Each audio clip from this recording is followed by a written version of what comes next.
अमीर बनना एक विज्ञान है, दूसरे विज्ञानों की तरह उतना ही सटीक और निश्चित। अमीर बनने का विज्ञान भी इसी नियम पर काम करता है कि निश्चित तरीके से किया गया काम निश्चित परिणाम देता है। पुरानी सभ्यता ने हमें ये नहीं सिखाया था कि अमीर कैसे बना जाए।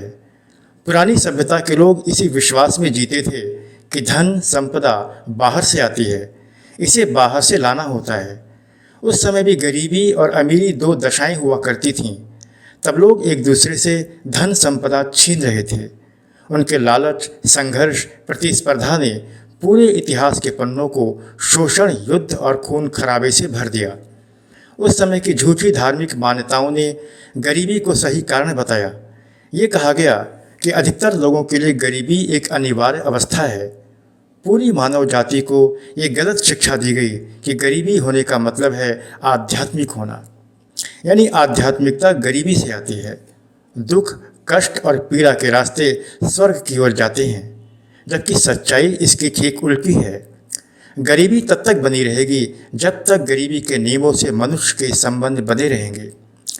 गरीबी अमीरी बनने के प्राकृतिक नियमों को लापरवाही या जानबूझकर गलत प्रयोग करने का परिणाम है। ठीक वैसे ही जैसे आप गणित के नियमों का गलत प्रयोग करेंगे तो परिणाम हमेशा गलत ही होंगे। यानी अमीर बनने के लिए वैज्ञानिक तरीके से सोचना और काम करना होगा। दोस्तों, अगर आपने अभी तक मेरे इस चैनल को सब्सक्राइब नहीं किया है या पहली बार आए हैं तो आपसे गुजारिश है कि प्लीज़ इसे सब्सक्राइब जरूर कर लें। चलिए दोस्तों, इस पावरफुल बुक समरी की शुरुआत करते हैं। गरीबी की जितनी प्रशंसा होगी ये उतनी ही बढ़ेगी। जीवन का उद्देश्य विकसित होना है। विकसित होने का अर्थ है उन सभी वस्तुओं का प्रयोग करना जो हमारे मानसिक, आध्यात्मिक और भौतिक विकास के लिए जरूरी है। और ये सब कुछ तभी संभव होगा जब आप धनी होंगे। अमीर बनने का विज्ञान थोड़े धन से संतुष्ट होने के लिए नहीं है। ये तो खुद को धन से दूर करने का नजरिया है। धनी बनने की इच्छा में कोई बुराई नहीं है, बल्कि ये एक आशीर्वाद है जो सबको मिलना चाहिए।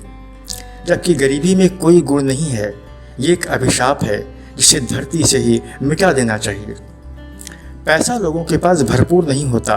इसकी मुख्य वजह यह है लोग अक्सर खुलेआम या चुपके से इसकी निंदा करते हैं या पैसों के लिए ऐसे काम करते हैं जो निंदनीय है। धनी बनने का विज्ञान सभी ज्ञानों में नेक, श्रेष्ठ और महत्वपूर्ण है। इसकी उपेक्षा करना ईश्वर के उस आशीर्वाद को अस्वीकार करना है जिससे सारी मानव जाति का भला होना है। अमीर बनना किसी माहौल पर निर्भर नहीं करता। आप देख सकते हैं कि एक जगह पर कैसे अमीर और गरीब दोनों तरह के लोग रहते हैं। अमीर बनना किसी योग्यता पर भी निर्भर नहीं करता। आप देख सकते हैं कि कैसे कोई योग्य आदमी भी अमीर होता है और अयोग्य आदमी भी अमीर होता है। समझदार लोग भी अमीर होते हैं, कम समझ रखने वाला भी अमीर होता है। ज़्यादा पढ़ा लिखा व्यक्ति भी अमीर होता है और कम पढ़ा लिखा, यहाँ तक कि अनपढ़ आदमी भी अमीर होता है। शारीरिक रूप से बलशाली व्यक्ति भी अमीर होता है और दुर्बल आदमी भी अमीर होता है। अमीर बनना एक सटीक विज्ञान है।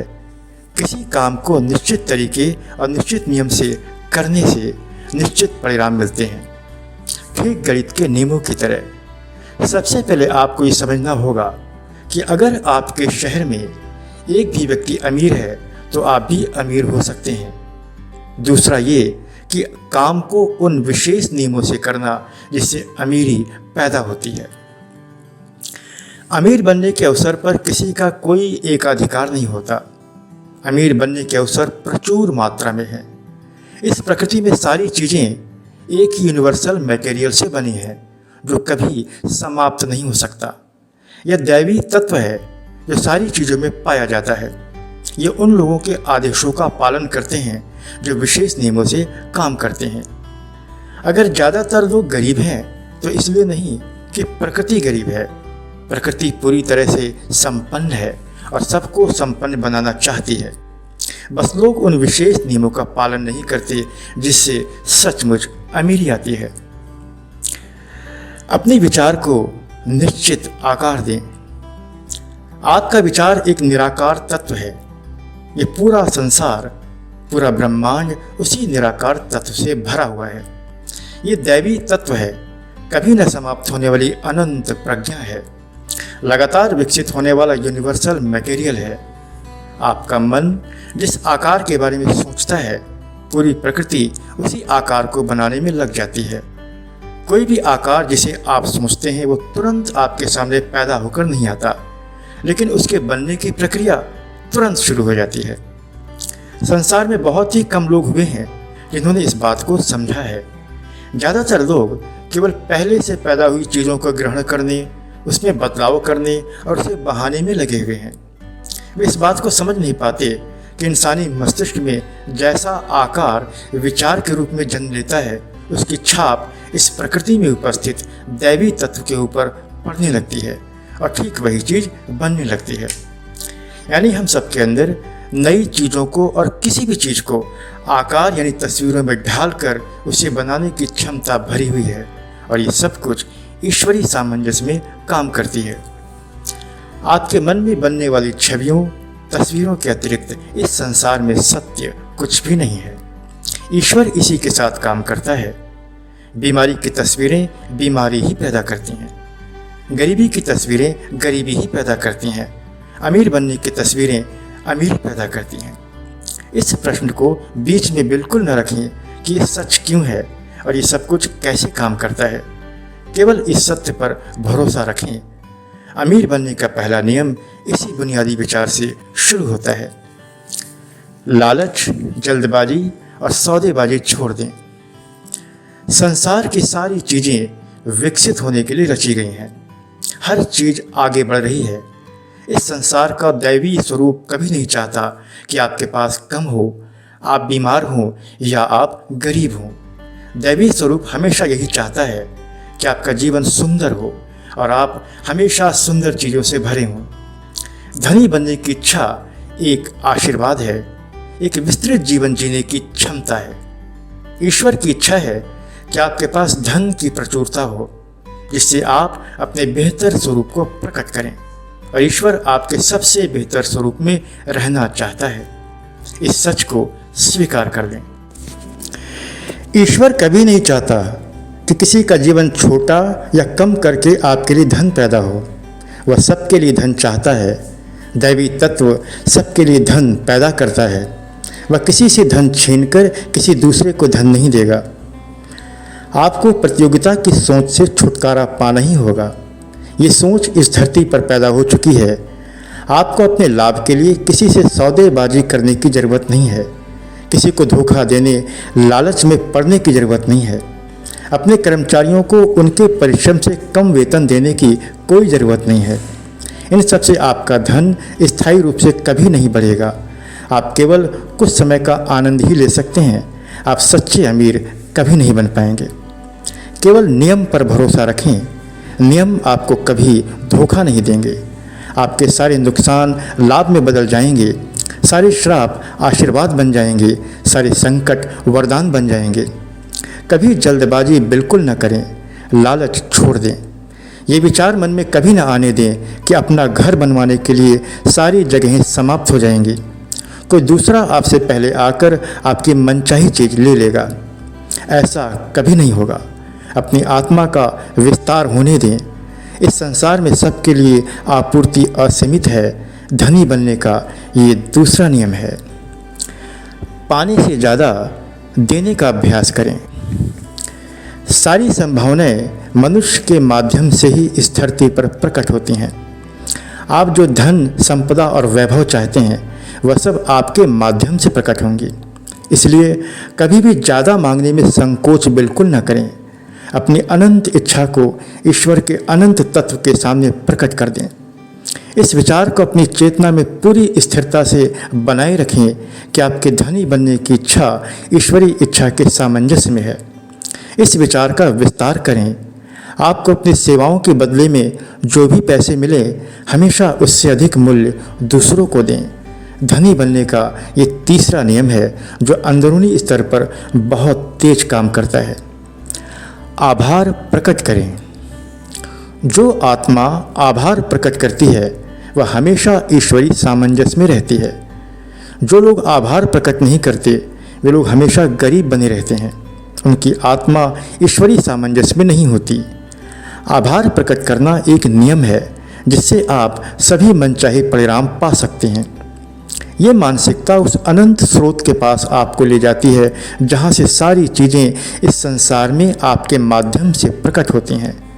धनी बनने का ये चौथा नियम है, शिकायत, आलोचना या प्रतिस्पर्धा के जाल से खुद को बचा कर रखें। ऐसी तस्वीर देखें कि आपको सब कुछ मिल चुका है। धनी बनने की अस्पष्ट इच्छाओं के दम पर आप धनी नहीं बन सकते। आप सिर्फ दिवा स्वप्न देख सकते हैं, जो सपने कभी पूरे नहीं होते।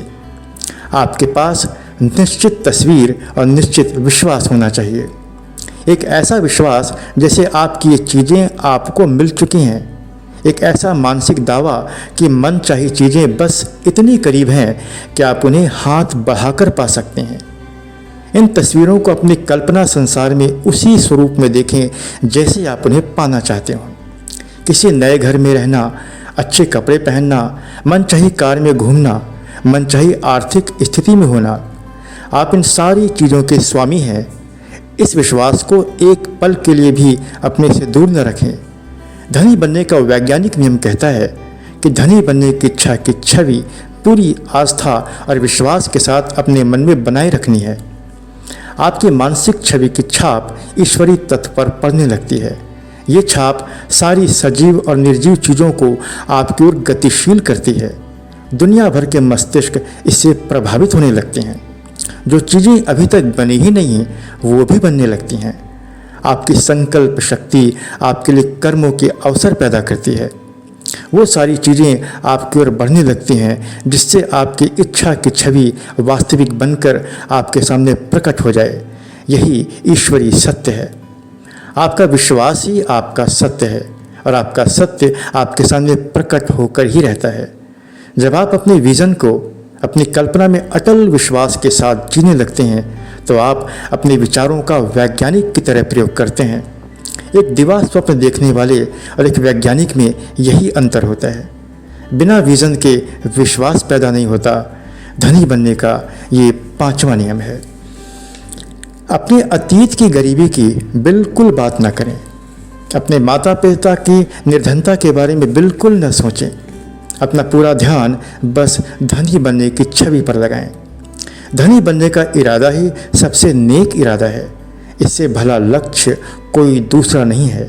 इसमें सब कुछ शामिल है। नैतिक और आध्यात्मिक रूप से अमीर बनना केवल उन्हीं लोगों के लिए संभव है जो अपने अस्तित्व के लिए प्रतिस्पर्धा पर निर्भर नहीं है। वही लोग रचनात्मक रूप से धनी हो सकते हैं।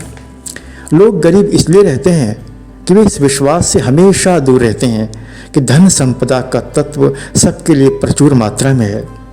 लोग गरीब इसलिए रहते हैं कि वे धनी बनना तो चाहते हैं लेकिन उनकी बौद्धिकता उनके बीच में आ जाती है। वे सच्चे नियमों में विश्वास नहीं करते। बिना अपने हाथों की मेहनत के कोई चीज़ सीधे हमारे हाथों में नहीं आती। कुदरत हमेशा अपने तरीके से और आपके माध्यम से ही चीज़ें देती है। धनी बनने का वैज्ञानिक नियम कहता है कि बिना कर्म के प्राप्ति संभव नहीं होती। आपने अपनी जिस छवि को विश्वास के साथ देखा है वो सारी चीज़ें आपके आसपास दूसरों के हाथों तक आ जाती हैं। आपको उन्हें अपने हाथों में लेने के लिए उन हाथों को मूल्य चुकाना होता है। हर चीज़ आपके कर्म के माध्यम से ही आपके पास आएगी। आप अपने वर्तमान काम पर अपने बेहतर स्वरूप को लगा दें। बीते समय की चिंता छोड़ दें। बस आज का और अभी का काम पूरे मन से करें। अंत में 3 बातों को अपने जीवन में शामिल जरूर कर लें। पहला, अपने काम के बदले में दूसरों से आप जितना मूल्य चाहते हैं उन्हें उससे अधिक मूल्य की उपयोगिता से दें। याद रखें, देने वाला पक्ष हमेशा ज़्यादा होना चाहिए। दूसरा, लोगों पर अधिकार पाने के उद्देश्य से काम न करें। अगर आप अपनी हैसियत बढ़ाने के लिए इस संघर्ष का हिस्सा बनते हैं तो आपके भाग्य और आपके हालात दोनों आपको अंत में हरा देंगे और तब आपके लिए धनी बनना सिर्फ किस्मत या जोड़ तोड़ से ही संभव हो पाएगा, जो कभी भी स्थायी नहीं होगा। तीसरा, इस सुनहरे विचार को हमेशा अपने पास रखें। मैं अपने लिए जो चाहता हूँ वही इस दुनिया के हर इंसान के लिए चाहता हूँ। तो दोस्तों, इस वीडियो को मैं यहीं पर समाप्त करता हूँ। हमेशा की तरह मेरी ईश्वर से प्रार्थना है कि आप खुश रहें, स्वस्थ रहें और जीवन में शांति बनी रहे। फिर मिलते हैं अगली वीडियो में।